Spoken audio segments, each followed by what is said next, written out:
کیا نیا لباس پہننے کے وقت کوئی دعا پڑھی جاتی ہے؟ نیا لباس پہننے کے وقت بھی رسول اللہ صلی اللہ علیہ وسلم نے ہم لوگوں کی دعا سکھائی ہے۔ اللہم لک الحمد انت کسوتنیہ اسألک خیرہ خیر ما صنع لہ واعوذ بک من شرہ وشر ما صنع لہ۔ کہ اللہ تعالیٰ تیرے ہی لیے تعریف ہے، آپ نے ہی ہمیں یہ پہنایا ہے، میں اس کی اچھائی اور جس چیز کے لیے بنائی گئی اس کی اچھائی کے لیے آپ سے سوال کرتا ہوں، اور اس کے شر سے، اس کی تکلیف سے، اس کی اذیت سے پناہ مانگتا ہوں تیری، اور اس چیز سے بھی جس چیز کے لیے بنائی گئی، جس چیز کے لیے بنائی گئی اس کے شر سے بھی پناہ مانگتا ہوں۔ جب یہ دعا کوئی پڑھتا تھا اور نیا کپڑا پہنے رہتا تھا تو صحابہ کرام کا طریقہ کار یہ تھا کہ اس کے لیے دعا کرتے، رسول اللہ صلی اللہ علیہ وسلم بھی دعا کیا ہے، اس لیے وہ دعا کرتے تھے، کہتے تھے تبلی ویخلف اللہ علیک، آپ اس کو پہنو یہاں تک کہ آپ کے ساتھ یہ زیادہ دن تک چلے، پرانا ہو جائے، اور اللہ تعالیٰ تمہیں اس کے بدلے میں دوسرا اچھا عطا کرے۔ پھر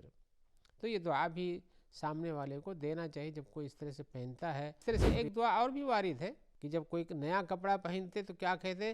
الحمدللہ الذی کسانی ھذا، اللہ کی تعریف جس نے مجھے یہ پہنایا، ورزقنیہ من غیر حول منی ولا قوہ، اور مجھے اس کو دیا، عطا کیا میرا بغیر میری کسی طاقت و قوت، یعنی اللہ کی جانب سے ہی حاصل ہوا یہ۔ اس میں بھی ہے غفر لہ ما تقدم من ذنبہ، تو اس کے پچھلے گناہ معاف ہو جائیں گے۔